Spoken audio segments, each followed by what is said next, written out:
waiting till 6? Okay, great, thank you.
Good evening.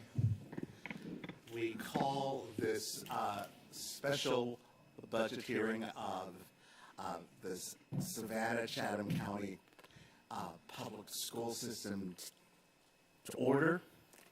We'll first affirm that we have sent out ample notice. I will ask our board secretary, and we have. So, one of the many things that the board is entrusted to do is to establish the budget. And the way that we do our budget is very transparent and very open to comments from the public. Today, we will have a presentation on our budget. And I know we have at least one speaker to speak on the budget, and of course our board members will have comments as well.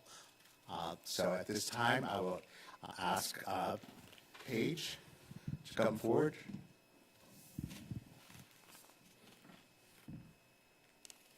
Good evening, everyone. Good evening.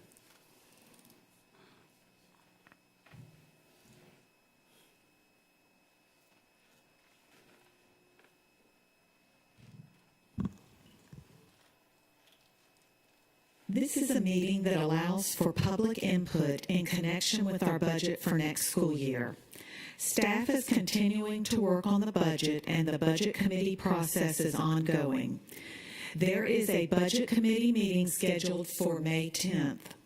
In addition, relevant revenue information from the assessor's office is not yet available. Members of the public will be provided with an opportunity to provide input on a proposed budget at subsequent public hearings.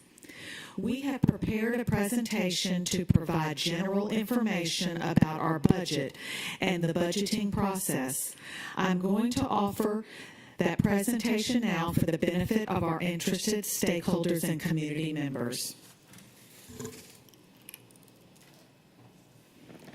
We're holding this meeting tonight to promote the transparency and obtain community input on our budget process and priorities. I'd like everyone to visualize our budget as buckets of money. Each revenue stream has its bucket. The bucket structure holds the contents together in place for specific purposes. The general fund is our district's largest spending bucket. It funds district operations. The largest revenue source is local property taxes. And our largest cost in the general budget is salaries and benefits. Our local revenue funds cover items that may not be covered by the state monies. One of these is our art and music teachers, our athletic program, and our specialty programs. The state provides some funds for teacher salaries, some nursing services, CTAE programs, and about 32% of the general fund revenue comes from our state revenue. Our penny sales tax revenue provides funds for East Blosh, new facilities and additions. This is all part of our capital projects funds. State grants provide funds for CTAE. Federal grants provide funds for Title I programs. These are all part of our special revenue funds. The CARES Act money and the American Rescue Plan funds are also part of special revenue funds, which come from our federal grants. Internal service funds include our unemployment compensation, our workers' compensation, and the employee dental plan. This graph shows the different types of revenue source. Our largest revenue is local revenue, which makes up $343 million of this year's school budget. This graph shows that the general fund is our largest fund at $504 million.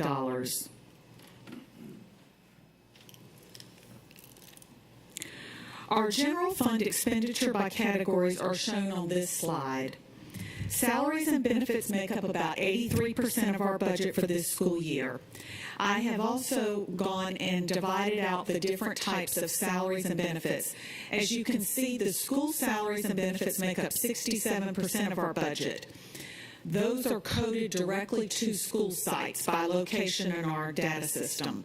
The salaries and benefits for other are people also at the school sites, but they are not coded directly to school sites, such as our campus police, our district counselor, psychologist, special ed, hospital homebound teachers, and all of the list at the bottom. I just wanted people to realize that even though they are not coded at school, the majority of the salaries are part of the school and work at schools or at multiple schools, most of these people. Our strategic plan that goes through 2026, goal number 4, fiscal responsibility and resource stewardship. We are maintaining a transparent budget process that supports the district's strategic plan. Our 4 budget objectives are listed on this slide. Our fiscal year 2024 items of focus for next school year are enrollment and staffing stability, student learning loss impacts, state budget, employee compensation, continued financial stability, and East Blosh 4. An important thing tonight that we wanted to emphasize is we are trying to get the public's input on our next year's budget. We have a budget survey that is out there on our website. There's a link below. This survey will be open through April 30th, and the survey results will be published May 5th. Next, I'd like to ask for any input and comments and ask the public to let us know what is important to you on our budget. Thank you. Thank you very much. Before we get started with our comments from the board, we do have one person that has signed up to speak about our budget process, and that's Ms. Beth Mazzaroni.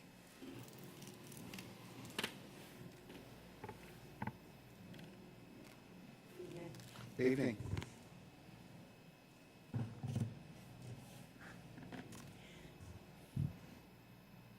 As we enter the budget creation and adoption process, it is exciting to observe many education stakeholders across Chatham County, from board members, the Literacy Task Force, parents, and taxpayers, aligning on the power of the science of reading as an avenue to improve the abysmal literacy proficiency scores of Savannah-Chatham County schools.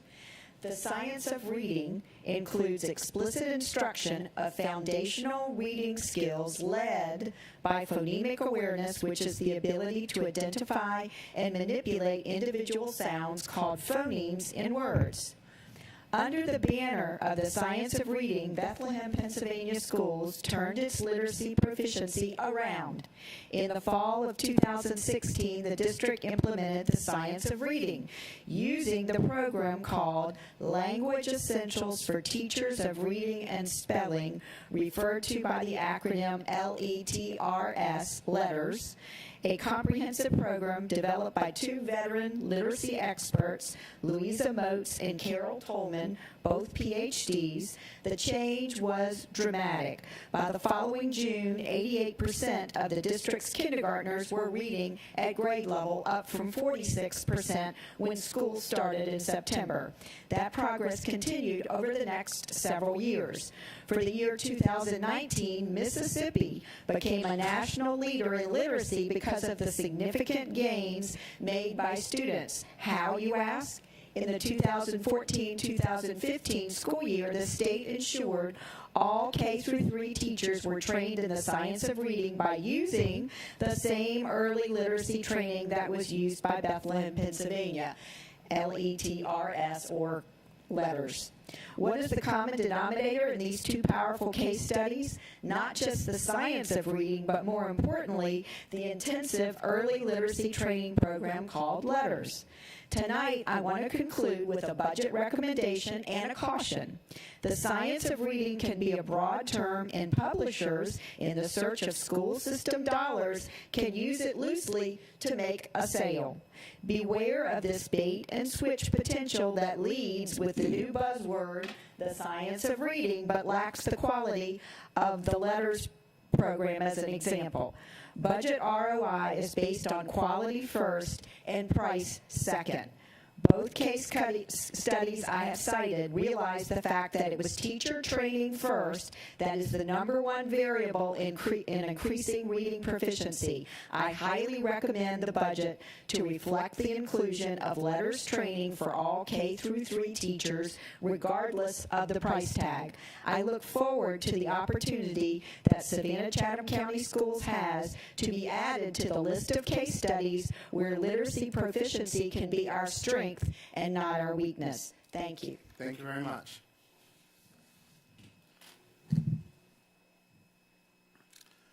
Okay, I am going to just go around the horseshoe and let our board make any comments they would like, starting with Dr. Hall. Okay, this may be the shortest meeting ever. Michael? Okay, ladies first. Ms. Grabowski?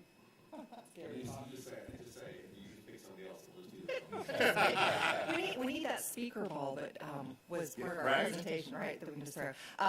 Thank you, Ms. Cooley, for setting the stage for our budget process. I think that's an important part of the way in which we move forward and helping to communicate that to the community. So thank you for that. Thank you, Ms. Marashani, for your comments, and look forward to hearing continuing input from our community and recommendations from our staff. That's it for me.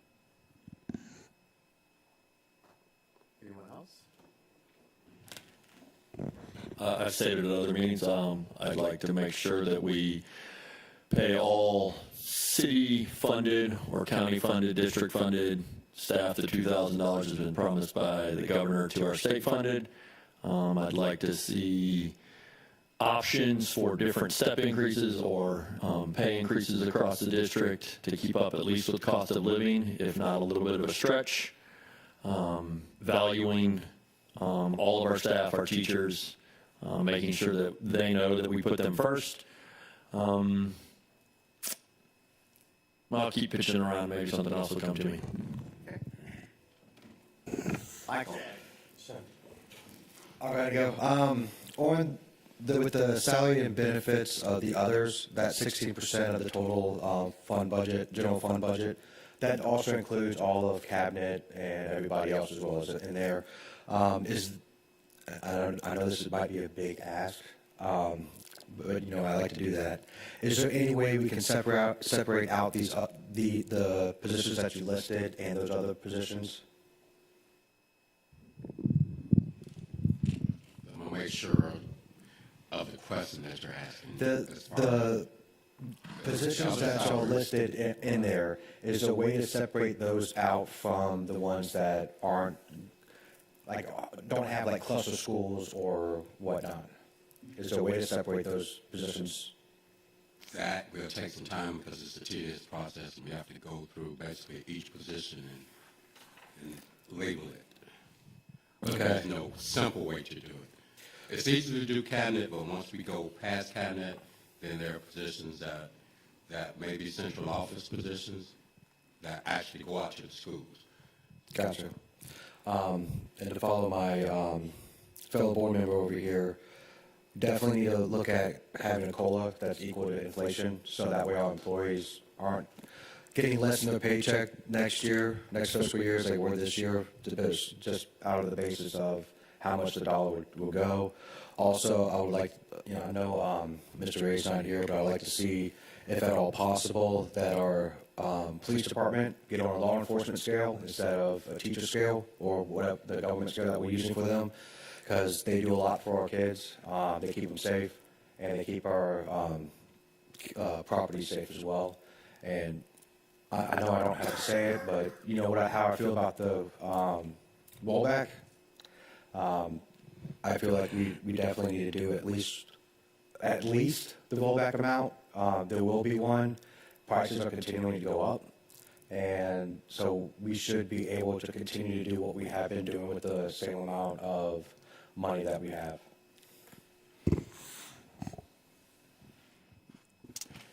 Thank you, Ms. Page, for that wonderful presentation. Thank you, Ms. Beth. I agree with you that reading is very, very, very important, and we need to make sure that our kids have what they need to do so properly. I would like to echo what Mr. Michael has said. I want to make sure that our school police department have the funds that they need in this season. Safety is vitally important. I want to make sure they have what they need to do their jobs efficiently and without being burned out, as well as our teachers. So I echo those sentiments. Thank you.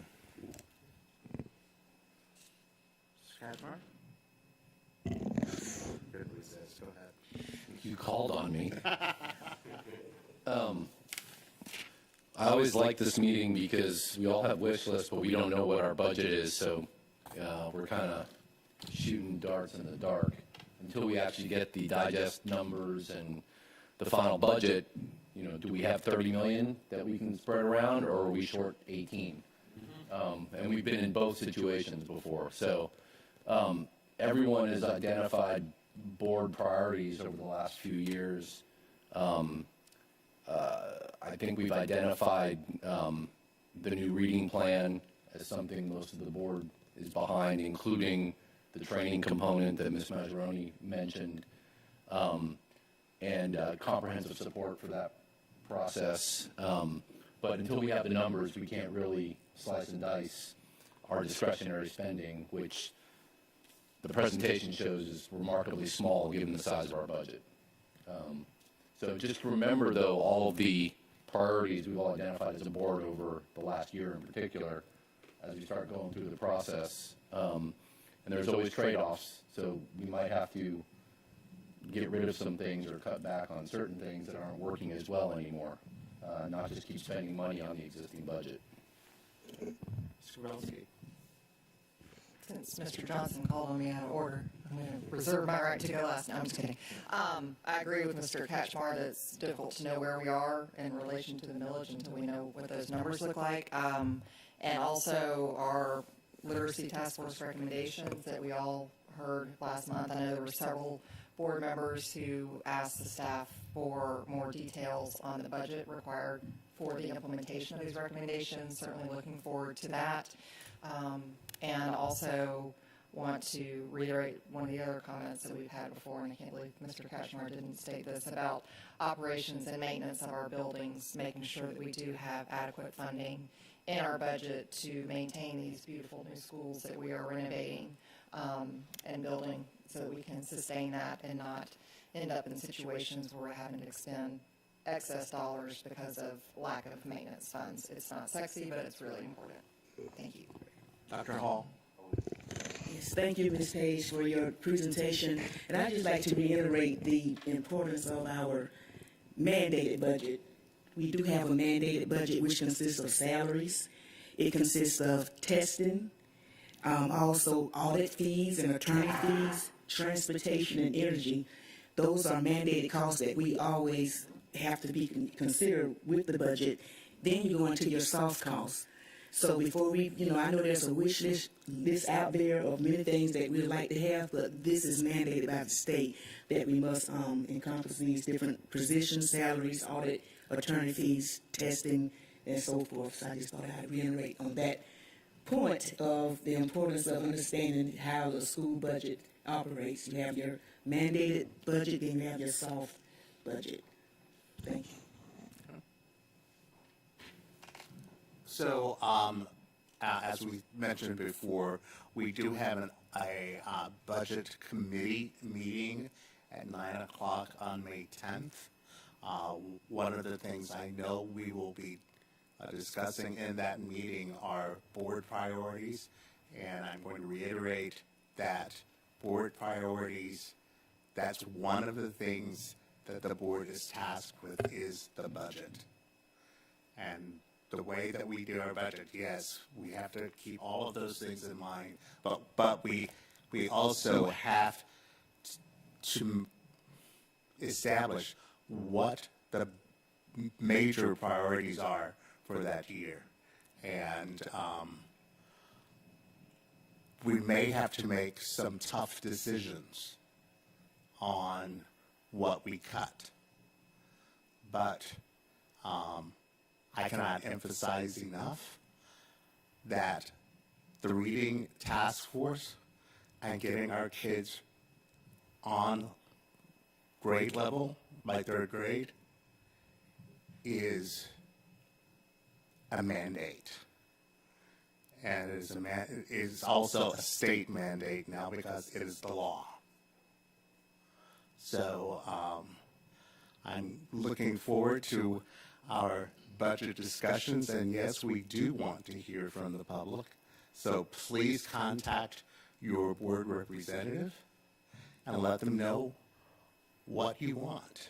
And also let them know your ideas on how we get there.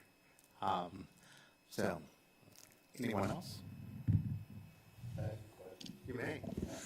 Mr. Jackson and team, do we have an anticipation of when we'll get real numbers that we can start plugging in? At the May 10th budget workshop, we're going to have some very, very, very preliminary numbers for you to look at. As you know, most of you that have been on the board, the problem is we can start with preliminary numbers, but until we get that digest, we really don't know which direction to go in. But with the preliminary numbers, we're going to have a list of the priorities that you all have mentioned that you wanted us to include in the budget, some that staff wanted us to include in the budget, from some parties from the initiatives, some of the community groups, from the survey. We're going to try to include most of those in that presentation on May the 10th. In the budget workshop. And another point, I'm not sure if there are any other town hall meetings upcoming, because this type of presentation meeting, we would try to do it during the town hall meetings and come to your communities and get some input. So if there are some town hall meetings coming up, please let us know, and we can come there and listen to your to the people in your districts, so please let us know. So what I'm hearing is by May 10, we'll have preliminary revenue guesstimates, Yes, sir. but you'll also have hard numbers on the expenditure side of things that We talked about the reading initiative, both the training and the materials, the salary adjustments, including the governor's adjustments. Right. Some of the hard costs that we've all talked about, especially in our retreats, you'll have some real numbers there. The expenditure side is easier to put a finger on. It's just the revenue side, as y'all familiar with. Just have to wait and see. But the expenditure side, we pretty much calculate those. Thank you. Yes, sir. Understanding that boots on the ground are individual schools where things happen, have we received input from our individual schools as to what they need? We receive input from the principals, and we've also shared the survey with school staff as well. Okay. So we're capturing that, and we're taking a look at that too. Wonderful. Thank you. But we try to rely on the site leaders, principals, because they know best. Yes, they do. All right. Okay, anyone else?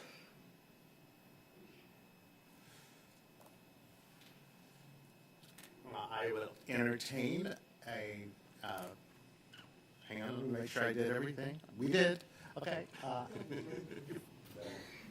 I didn't even finish. Yes. Let's try that again. I would entertain a motion to adjourn. All in favor? Aye. Thank you very much. We're adjourned.